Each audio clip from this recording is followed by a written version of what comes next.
Dito sa mga binigay nating example, yung kape, yung bag, saka yung bahay, ilang karakteristik ang ibinigay natin sa kanya? Isa lang.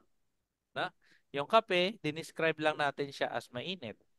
Yung bag, dinescribe lang natin as expensive. Mahal. Ganun. Bahay.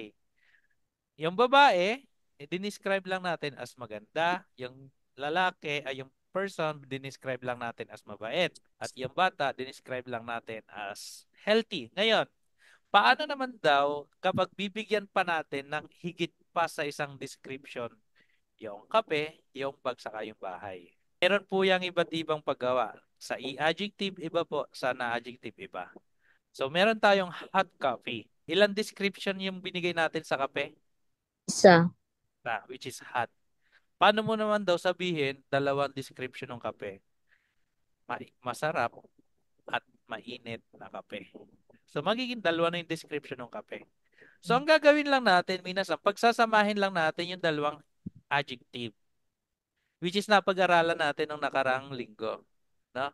So, paano pagsamahin yung mainit at masarap? Oishi, kute, atsui. So, now you are able to describe a noun with two description by joining two adjectives before the noun.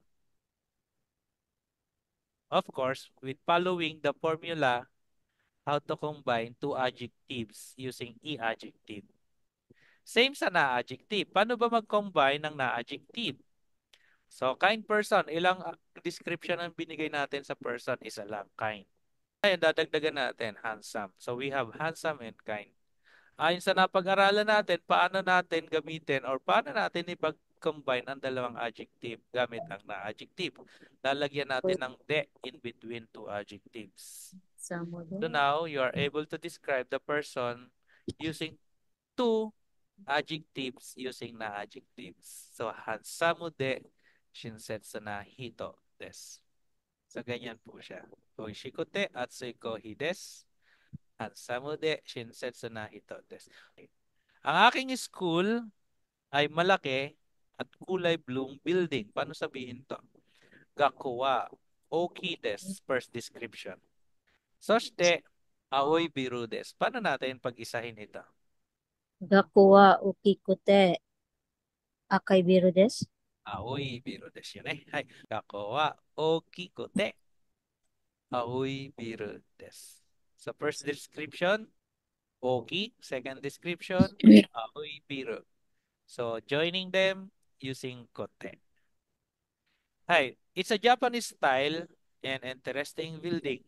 Nehonteki is na adjective. First description niya, Nehonteki. So particle de ang ginamit natin. Nehonteki de. Second description, Omoshiroi tatemono. So we join them using particle de because Nehonteki is na adjective.